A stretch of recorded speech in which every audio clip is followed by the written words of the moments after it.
Hello everyone, welcome back. Midnight Mirage here, and today we'll be talking about Darkstalker and Clearsight. But first, I got a comment asking me to do an analysis on Freedom/Lizard or fan art of Cypress. And I actually have some fan art of Cypress that I started but haven't finished because I forgot about it. And I plan on redrawing that digitally and actually finishing it. However, when I said I would do this, I did not expect to be bombarded with homework the whole week.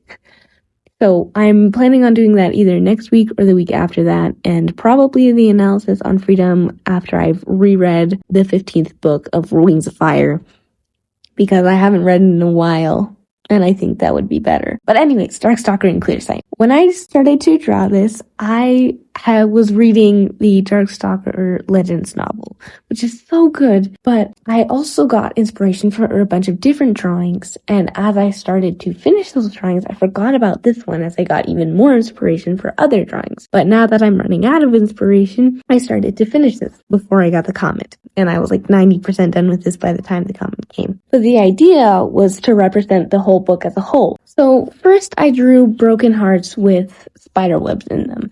Now, each half of the heart is Darkstalker and Clearsight, because together they make each other whole because they love each other, but everything goes wrong and they are pulled apart. Now, you can see that even more obviously with the actual dragons that I drew. Clearsight is desperately trying to get to Darkstalker with everything that she has to try and pull him to a good future.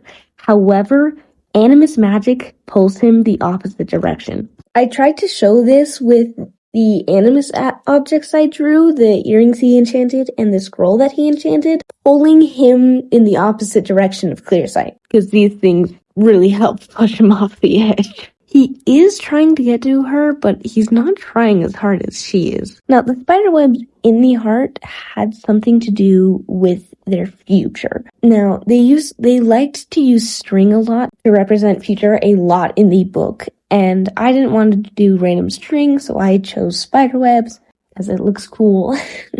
But with that theme of the hearts and their futures in there, I chose colors based on that. For Darkstalker, his future wasn't very bright. He had a lot coming that just wasn't great for him, but he brought it on himself, so he has like dark red and dark purple and stuff. But Clearsight's future is much brighter. He goes on to help a lot of dragons and is generally happy.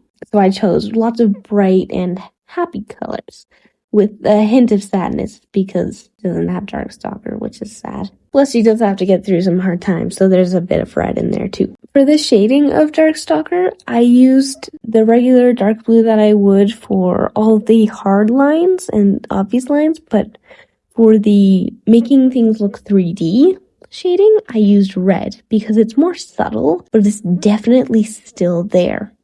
Kind of like his evilness, would you call it?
That's all for today. Thank you so much for watching, and I'll see you next week.